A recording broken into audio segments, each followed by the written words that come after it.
আসসালামু আলাইকুম বন্ধুরা, আপনারা দেখতে পাচ্ছেন আমাদের সামনে আধুনিক ম্যাজিক লার্কির চূড়া।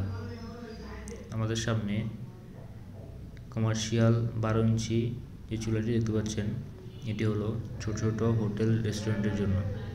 এছাড়াও ফ্যামিলি বাসার জন্য আমাদের কাছে রয়েছে সিঙ্গেল, রেগুলার, সিঙ্গেল আপগ্রেড এবং ডাবল চুলা। এছাড়াও আমাদের কাছে সিঙ্গেল গোল চুলা অ্যাভেলেবেল রয়েছে। এছাড়াও আমাদের কাছে কমার্শিয়াল 12 ইঞ্চি থেকে 52 ইঞ্চি পর্যন্ত চুলা রয়েছে। এই কমার্শিয়াল চুলা আমরা মূলত তৈরি করে থাকি বড় বড় হোটেল, রেস্টুরেন্ট, মাদ্রাসা কিংবা ফ্যাক্টরির জন্য। তো যেসব ভাইয়েরা ফ্যামিলি বাসার জন্য কিংবা হোটেল, রেস্টুরেন্ট, মাদ্রাসা, ফ্যাক্টরির জন্য চুলা নিতে চাচ্ছেন, আমাদের স্ক্রিনে নাম্বার দেওয়া থাকবে, ওই নাম্বারে যোগাযোগ করুন।